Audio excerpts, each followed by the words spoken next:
Have you ever stood in the grocery aisle holding a box that proudly screams healthy, all natural, or low fat, and felt that subtle sigh of relief, as if your choice had just earned your body a little extra time on Earth? We all have. Those bright labels, those buzzwords, they whisper safety, they promise goodness. But behind that comforting design lies one of the most overlooked truths of modern life.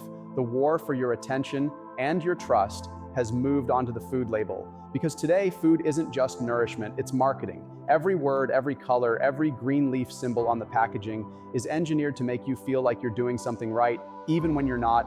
And the cost of believing those whispers, your energy, your hormones, your health. See, the problem isn't that companies are lying outright, it's that they're speaking a different language. When you see sugar-free, you picture virtue. They picture sucralose, aspartame, acesulfame potassium, chemicals that may save calories but confuse your brain and spike your cravings. When you see natural, you think farm, they think loophole. Because legally, that word can sit beside processed syrups, artificial flavors, and genetically modified ingredients, as long as it doesn't include a color dye that was synthetically made. It's an illusion dressed as information, and yet every day, millions of us take that illusion home, unwrap it, and eat it. Our modern food system is designed for convenience, not consciousness. Think about it. When was the last time you flipped a package over before buying it? Maybe you meant to, but the design got you. The shiny front, the big promises, the smiling fruits and grains, they're meant to make your instincts shut up and your emotions say, yes. And in that small, unconscious moment, you become part of a billion-dollar cycle where perception sells more than purity. It's not just manipulation, it's strategy. They know that you're tired, you're rushing, and you want to believe you're making a healthy choice. But here's the thing. Once you start looking closer, the illusion cracks. You realize that low fat often means high sugar, that high protein means loaded with sodium and preservatives, that made with whole grains might mean 2% whole grain and 98% refined flour. You start noticing how even the serving sizes are engineered to make numbers look smaller. You start realizing how much power a label actually holds over your decisions and how much you've unknowingly handed over. The truth is this, every label tells a story, but not all stories are told in honesty. Some are told in omissions, some in fine print, and some in fonts so small they might as well be invisible. But once your eyes open, they never close again, because you can't unsee manipulation once you've recognized it. You start walking through aisles differently, slower, more awake, you stop shopping, you start investigating, and that's where real freedom begins. Not in dieting, not in restriction, but in awareness. Awareness of what you're feeding, not just your body, but your beliefs. So next time you pick up a box, ask yourself, am I buying food, or am I buying the story written on its face? It's funny how the word healthy has become one of the most powerful marketing weapons on the planet. It used to mean something simple, whole, nourishing, alive. Now it's an aesthetic, a lifestyle, a sticker that can be sold. And nowhere is this more visible than in the fit food aisle. Those protein bars, those clean drinks, those little bowls that say superfood on them, they glow with moral superiority. But when you look closer, when you flip the label and start decoding the ingredients, you'll often find the same culprits you thought you left behind: glucose syrup, hydrogenated oils, emulsifiers with names you can't pronounce, and sodium levels that could rival a bag of chips. The genius lies in psychology. They don't sell the contents, they sell the feeling you get from holding it. It's aspiration in a wrapper. You're not buying a granola bar, you're buying an identity, disciplined, health-conscious, in control. That's the story they sell, and we fall for it because it makes us feel like we're winning at life. But let's be honest, if your organic yogurt has 12 grams of added sugar, is it really that different from ice cream? If your low-carb snack is pumped full of artificial fibers to make the math look better, are you still nourishing yourself? The most dangerous foods aren't the obvious ones, they're the ones pretending to be good. The guilt-free cookies, the zero-calorie sodas, the gluten-free candies, each of them carries a halo effect, a psychological glow that says it's okay to indulge.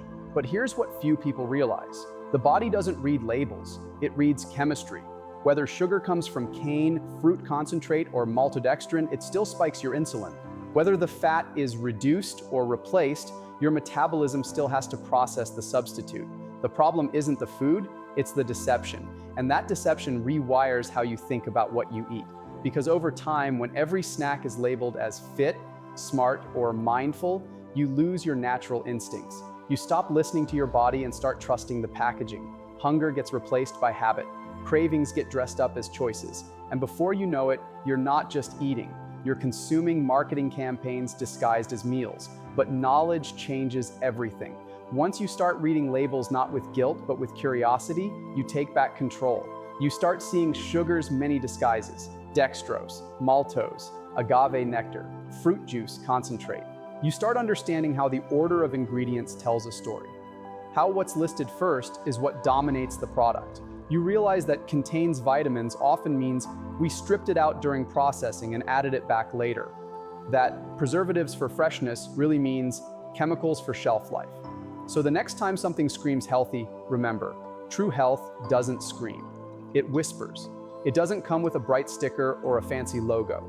It comes from simplicity, honesty, and ingredients you can actually pronounce. Now, let's go deeper, beyond the marketing words into the fine print most people never read, because that's where the real story hides. The ingredients list is like a confession, quiet, factual, unemotional, and yet it reveals everything. But you have to know what to look for. Start with the first 3 ingredients. They make up the bulk of what you're actually consuming. If sugar, salt, or refined flour are in that trio, you already know the truth. The rest of the list is just distraction. Ever notice how serving sizes are rarely realistic? That tiny bag of chips says 130 calories, but that's for 1 serving, which is half the bag.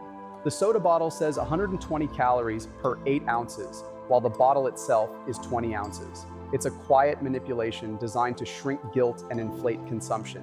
Even the daily value percentages can mislead. They're based on an average 2,000 calorie diet. Not your diet, not your metabolism, not your goals, just a statistical ghost that helps numbers look friendlier.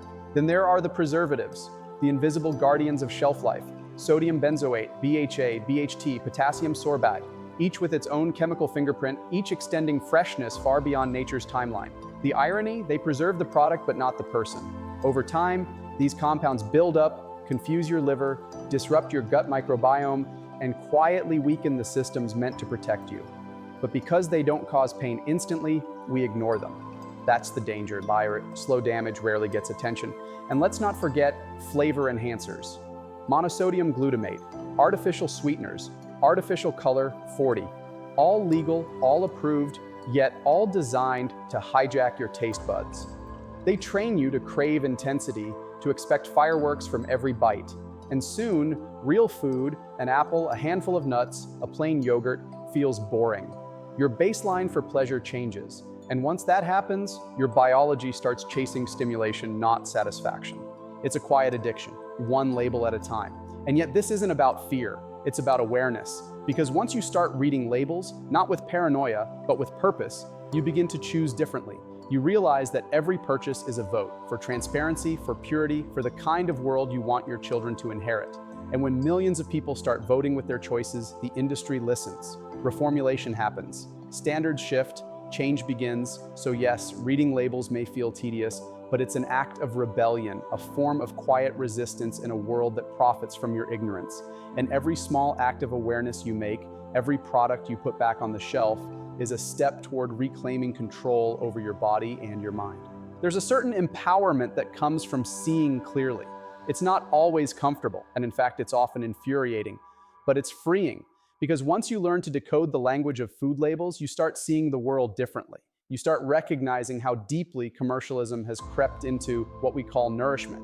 And with that realization comes a kind of responsibility to yourself, to your body, to the people you love. When you check a label, you're not just counting calories, you're asking questions. You're asking, who made this? Why did they make it this way? What do they gain if I eat it? That's consciousness in action. And consciousness, once awakened, spreads. It transforms how you shop, how you cook, how you teach your kids to understand what real food means. The power of awareness doesn't lie in fears, it lies in discernment, in saying, no, I won't be fooled by shiny packaging and buzzwords. And saying, I'll read the back, not just the front. And when you do, you begin to trust your body again. You start choosing ingredients over advertisements. You start valuing how food feels after you eat it, not just how it looks before you buy it. So here's the truth. The healthiest people aren't the ones who follow every diet trend. They're the ones who pay attention, who eat with curiosity, not compliance, who treat food as information, not just indulgence. Because food is not just fuel, it's communication.